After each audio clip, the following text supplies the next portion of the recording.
പ്രിയമുള്ള പ്രേക്ഷകരെ നമസ്കാരം. അടൂർ ഹൈസ്കൂൾ ജംഗ്ഷൻ MDMAയുമായി രണ്ട് യുവാക്കളെ ഇപ്പോൾ എക്സൈസും പോലീസും അറസ്റ്റ് ചെയ്തിരിക്കുകയാണ്. ചങ്ങനാശ്ശേരിയിൽ നിന്ന് മഫ്തിയിൽ പിന്തുന്ന പോലീസാണ് ഇപ്പോൾ ഹൈസ്കൂൾ ജംഗ്ഷനിൽ വെച്ച് രണ്ട് യുവാക്കളെ കസ്റ്റഡിയെടുത്ത് ഏകദേശം 90 ഗ്രാമോളം MDMA ഇവരുടെ കയ്യിലുണ്ടെന്ന് അറിയാൻ സാധിച്ചത്. ഇവർ മുൻകാലങ്ങളിൽ അടൂരിലെ ബർഗർ പ്ലാസയിലും മറ്റ് സ്ഥാപനങ്ങളിലും ജോലി ചെയ്ത രണ്ട് ചെറുപ്പക്കാരാണ്.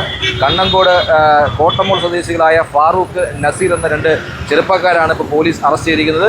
ഇൻക്വസ്റ്റ് നടപടികൾ പൂർത്തീകരിച്ചുകൊണ്ടുള്ള നടപടിക്രമങ്ങളാണ് എൻ്റെ തൊട്ടുപിന്നിൽ നടക്കുന്നത്. എന്തായാലും അടൂരിൽ ഇത്തരത്തിലുള്ള ലഹരി മാഫിയ സംഘങ്ങൾ ഉണ്ട് എന്ന് തന്നെ ഞെട്ടിക്കുന്ന ഒരു വെളിപ്പെടുത്തലൂടെയാണ് ഇപ്പോൾ വാർത്താവിൻ്റെ ഇപ്പോൾ പ്രിയപ്പെട്ട പ്രേക്ഷകർ എത്തിക്കുന്നത്. എന്തായാലും ഈ വിഷയവുമായി ബന്ധപ്പെട്ട് അടൂർ പോലീസും എക്സൈസിനും വലിയ അഭിനന്ദനമാണ് വാർത്താവിൻ്റെ ഇപ്പോൾ നൽകുന്നത്. ഒരു 10 ഇവിടെ ഒരു KSRTC വണ്ടി വന്ന് നിന്നു.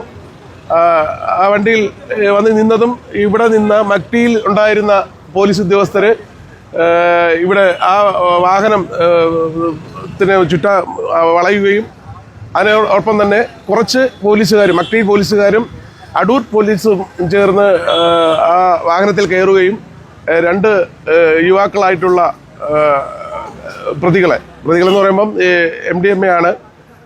അടൂർ